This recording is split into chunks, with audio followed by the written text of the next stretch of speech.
हर हर Mahadev. Shiv Mahapuran episode 3। Shiv की भक्ति चंचला। क्या आपने कभी सोचा है कि भगवान शिव की भक्ति इतनी शीघ्र फल देने वाली क्यों मानी जाती है? क्यों कहा जाता है कि केवल एक लोटा जल भी सच्चे मन से अगर हम शिवलिंग पर चढ़ा दें तो जीवन की बड़ी सी बड़ी बाधा और बड़ी से बड़ी समस्या दूर हो जाती है।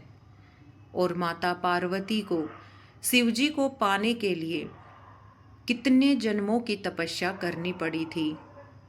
आज हम जानेंगे शिव महापुराण के एपिसोड 3 में वो अद्भुत कथा जहाँ शिव भक्ति की महिमा और शिवलिंग पूजा का रहस्य और माता पार्वती के पूर्व जन्मों का रहस्य खुलता है।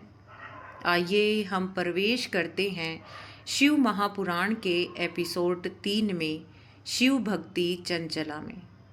सृष्टि के प्रारंभ से ही भगवान शिव को देवों के देव महादेव का नाम दिया गया था। वे न तो केवल संहार के देव थे बल्कि करुणा के सागर, शीघ्र प्रसन्न होने वाले भोलेनाथ थे। जब जब संसार में भक्तों के मन में यह प्रश्न उठा कि शिव की भक्ति कैसे करें, तो तब तब ऋषियों ने शिव महापुराण का सहारा लिया था। इसी क्रम में एक बार ऋषियों ने सूत जी से एक प्रश्न किया था कि हे मुनिवर, शिव की भक्ति का वास्तविक स्वरूप क्या है? शिवलिंग की पूजा का महत्व क्या है? क्यों शिवजी की पूजा को इतना महत्व दिया गया है? तब सूत जी ने कहा कि हे ऋषियों, शिवलिंग स्वयं निरंकार है, ब्रह्मा का प्रतीक है। ये ना तो आदि है ना अंत है।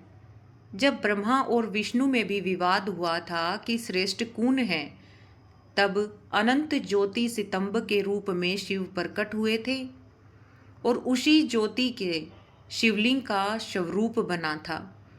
उस दिन से ही शिवलिंग की पूजा ब्रह्मांड में सबसे पवित्र मानी जाती है।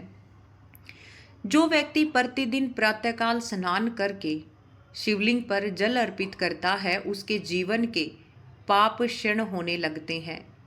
दूध चढ़ाने से मन की अशांति दूर होती है। बेलपत्र अर्पित करने से पूर्व जन्मों के दोष शांत हो जाते हैं और जो रुद्र अभिषेक करता है उसके जीवन में स्थिरता और समृद्धि की प्राप्ति होती है।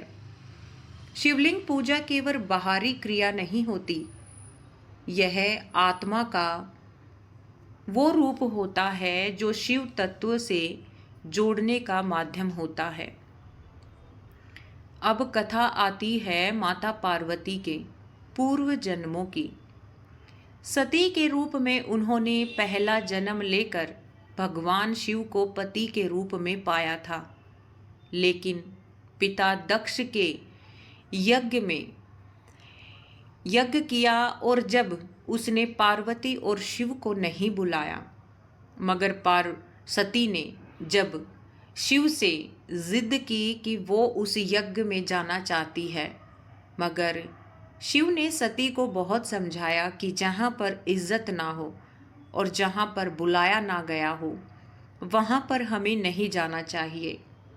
मगर सती शिव की बात नहीं मानी और वह यज्ञ में जाकर अपनी बहनों, माँ और पिता से मिलना चाहती थी।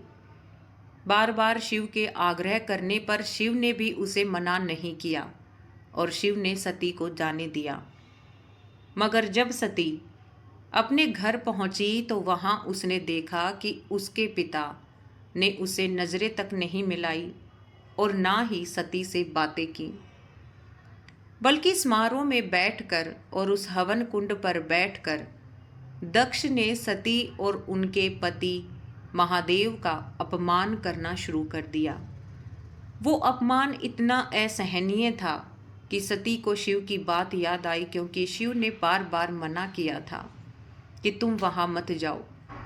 वो शिव के अपमान को सहन न कर सकी और दक्ष के उसी यज्ञ में, उसी हवन कुंड में उसने अपने शरीर को त्याग दिया था। शिव का हृदय शोक से भर गया था और तब पहली बार इस सृष्टि पर शिव तांडव हुआ था। उन्होंने सती के शरीर को लेकर ऐसा तांडव किया था कि सृष्टि कांप उठी थी और दक्ष का वध कर दिया था। ऐसे ही समय बीतता गया और सती ने हिमालय के घर पर पुण्य जन्म लिया, जहाँ पर उनका नाम पार्वती। बचपन से ही उनके मन में एक अद्भुत आकर्षण था, एक योगी, एक तपस्वी, एक भस्म धारण करने वाले देव के प्रति। नारद मुनि ने आकर बताया कि हे पार्वती, तुम वही सती हो।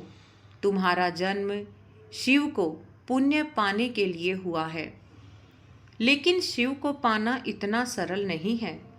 पार्वती ने कठोर तपस्या आरंभ की, वर्षों तक केवल पत्ते खाए, फिर पत्ते भी त्याग दिए। अंत में वो केवल वायु पर जीवित रही। उनकी भक्ति इतनी अचल थी और सभी देवता भी देखकर चकित थे। इधर शिव ने समाधि में अपनी में लीन थे। कामदेव ने देवताओं के आग्रह पर शिव की तपस्या भंग करने का प्रयास किया। जैसे ही कामदेव ने पुष्प बाण छोड़ा तो शिव की तीसरी आंख खुल गई। अग्नि की ज्वाला से कामदेव भस्म हो गए। संसार को समझ आ गया था कि शिव को केवल बाहरी सौंदर्य नहीं, बल्कि सच्ची तपस्या और भक्ति से पाया जाता है। अंत में पार्वती की तपस्या से प्रसन्न होकर शिव प्रकट हुए और उन्होंने पार्वती की निष्ठा को स्वीकार किया और विवाह का वचन दिया। देवताओं ने आनंद मनाया। हिमालय में भव विवाह हुआ। यह केवल एक विवाह नहीं, यह शक्ति और शिव का मिलन था, चेतना और ऊर्जा का संगम था। सूत जी ने आगे कहा कि हे ऋषियों, जो स्त्री या पुरुष सच्चे मन से शिव और पार्वती का आराधना करते हैं, उनका दाम्पत्य जीवन बड़ा सुखी रहता है। शिवलिंग पर जल चढ़ाने से मन की सभी परेशानियां दूर होती हैं और जो व्यक्ति सोमवार के व्रत रखता है, उसकी हर मनोकामनाएं पूर्ण होती हैं। शिव भक्ति चंचल मन को स्थिर रखती है, इसीलिए इसे शिव भक्ति चंचला कहा गया है। जो चंचल मन को शिव भी जिसे स्थिर कर दें। अंत में सूत जी बोले कि कलयुग में शिव का नाम ही सबसे बड़ा सहारा होगा। केवल ओम नमः शिवाय या सांब सदाशिव के जाप से मनुष्य के जन्म मरण के बंधन से मुक्त हो सकता है। ये थी हमारी आज के एपिसोड की कहानी। अगर आपको शिव महापुराण की यह कथा अच्छी लगी हो तो कमेंट में हर हर महादेव अवश्य लिखें और अगले एपिसोड में हम कुछ और नया और कुछ स्थिर जानेंगे। आज का एपिसोड यहीं पर समाप्त होता है। हर हर महादेव।